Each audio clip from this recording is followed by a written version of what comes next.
This is page 8 from chapter 6. So the first one says y equals cosine of theta over 4. Well, I don't like how it's written. I really don't like it at all. So I'm going to rewrite it. This is cosine of 1/4 theta. And you might say, like, hey, what's the big deal? And it is a big deal for me because if you rewrite it, it's easier to find the period. So the amplitude is the coefficient in front of the trig function. That is 1. The period is 2 pi divided by 1/4. That works out to be 8 pi. So if I want to graph this, I would graph it like this. It goes from 0 to 8 pi. Halfway in between is 4 pi. Halfway in between 0 and 4 pi is 2 pi. And then halfway between 4 and 8 is 6. And cosine graphs always do this. They start up at the amplitude, then they go to 0, then to the minimum, and then back to 0, and then the amplitude. If you don't want to do it that way, you could just plug in 0 for theta, and then 2 pi, and then 4 pi. And what you're going to see is you're going to get these same values. So if we connect the dots and make this look like a curve, which it is, that would be the graph for the first one. Next one, before we do B, let's just go to C. It's another cosine graph. Amplitude here is 5. The period is 2 pi over 2, which is pi. So if this is 5 and this is -5, this will mirror the graph above in A. Halfway in between 0 and pi is pi over 2. Halfway between 0 and pi over 2. If you're not sure, you can just look on the unit circle. Halfway between here is pi over 4. Or you can add them and divide by 2. Halfway between pi over 2 and pi is 3 pi over 4.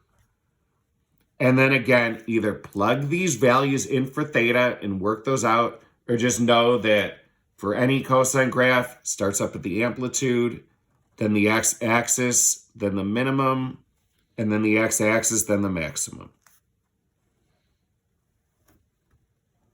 Should look like that. That's the graph in one cycle. B is a sine function. Now, many people are going to think the amplitude is -2 because that's the number in front of the trig function. But amplitude can never be negative, so you're just going to take the absolute value that's going to be +2. And then the period's 2 pi over the coefficient of theta. It's 2 pi over 1, which is 2 pi. So if we go to graph this, 0 to 2 pi, halfway between is pi, halfway between 0 and pi is pi over 2, and then 3 pi over 2.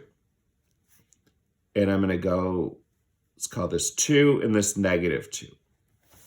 If you didn't know what was going on, you could actually plug in 0 for theta.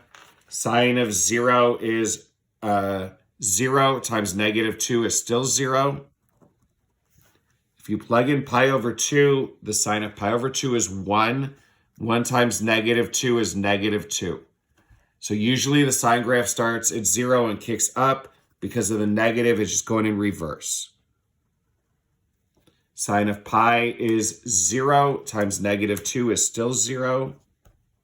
Sine of 3 pi over 2 is -1 times -2 is 2. And then sine of 2 pi is 0 times -2 is 0. So this just goes, instead of starting at the x-axis and kicking up, the negative reflects it over the x-axis. That would be the graph in one cycle. And whoops, I went too high here. 2 is here, so it should look like this. Last one on page 8, write an equation for the sine function with amplitude 2 and period pi over 2. I can just write it like this. Y equals 2. That's the amplitude sine. And then let's say we don't know what goes in front of x. I could just call it like b. And then to find b, we know the period equals 2 pi over b. And if we could solve for b, then we'll plug it in. So if the period's pi over 2 equals 2 pi over b, we could solve for b. I'm just going to cross multiply. That's b pi equals 4 pi. And to get b alone, you divide by pi. And then b is 4. So your final equation looks like this. And it's sort of foolproof because the amplitude's the number in front, or really the absolute value of that. And the period's just, if we go 2 pi over 4, that reduces to pi over 2, so we know it's right. These are the notes from page 8 from chapter 6.